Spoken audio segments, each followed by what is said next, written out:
이 부분이 나스닥의 성장, 기술주들이 상대적으로 큰 압박을 받은 이유입니다. 안녕하세요. 웅덩이 매매법 레버리지 ETF 장기 투자자 디벨로몽입니다. 어제 미국 증시는 변동성이 정말 대박이었습니다.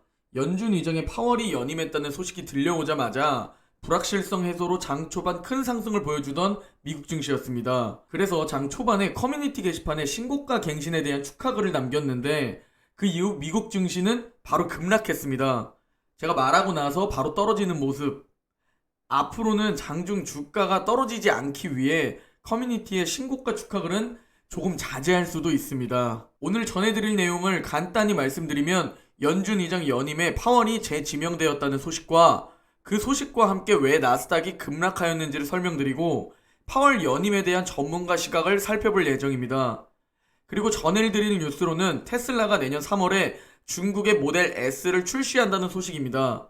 그리고 마지막으로 구글이 웅덩이 매매법 1차 매수 타이밍이 왔다는 소식과 QLD, SSO의 웅덩이 매매법 매수 타이밍에 대해 알아보려고 합니다.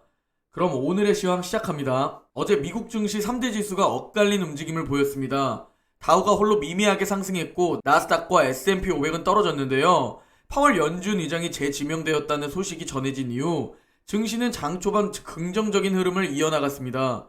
그러나 화면을 보시면 아시겠지만 장 막판 일제히 급하게 꺾여 내려갔습니다. S&P 500이 약세로 반전했고 나스닥은 낙폭을 크게 확대했습니다. 장 막판의 시장 급변에 대해 블룸버그는 알고리즘 매도세 영향일 수 있다고 진단했습니다.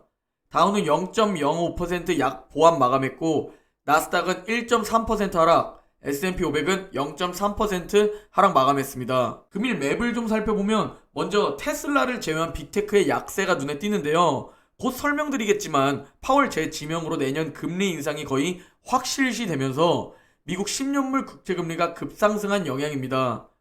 그와 함께 내년 금리 인상의 가능성으로 최근 힘이 없던 은행주가 급등하는 모습을 보여주었습니다. 마지막으로 테슬라는 일론 머스크가 모델 S를 내년 3월 중국에 출시할 것이라는 발언으로 강세를 보였습니다. 미국 10년물 국채금리가 5.7% 상승하며 단번에 1.6까지 올라왔습니다. 개인적으로 테이퍼링과 마찬가지로 올해 말과 내년에 계속 미리 금리 인상에 대한 이슈로 조정을 주지 않을까 생각하고 있고 조금씩 시장은 금리 인상 이슈에 대해 적응해가지 않을까 합니다.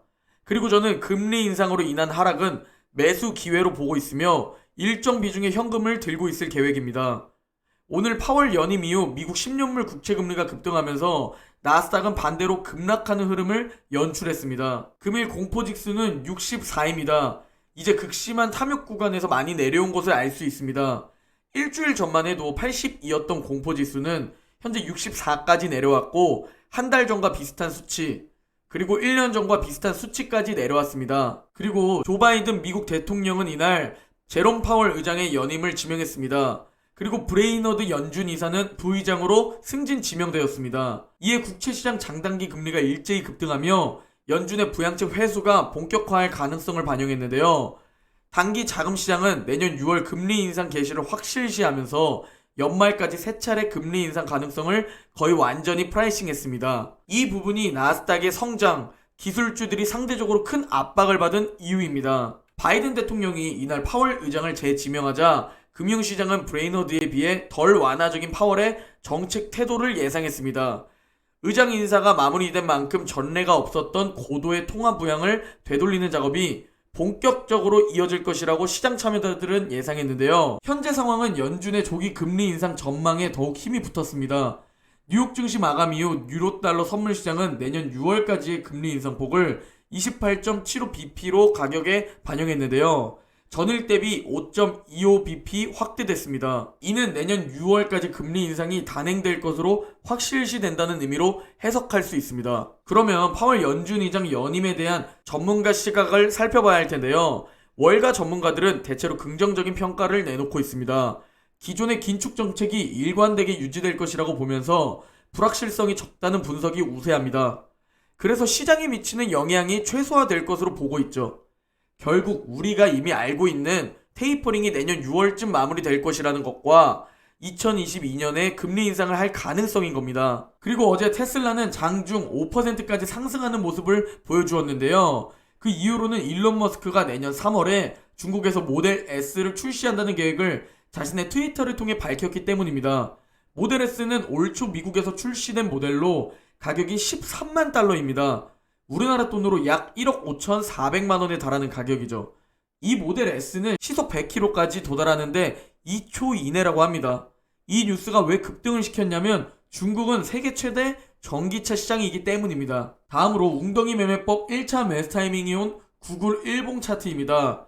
구글은 현재 1차 매수 타이밍 21선을 터치했습니다. 구글 개별 종목에 관심이 있으셨던 분들은 투자하려고 생각했던 금액의 10%를 매수하시면 됩니다. 한 주 가격이 비싸다 보니 만약 투자금이 얼마 안 된다면 한 주만 매수하시고 2차 매수 타이밍부터 본격적인 매수를 하시면 될 듯 합니다.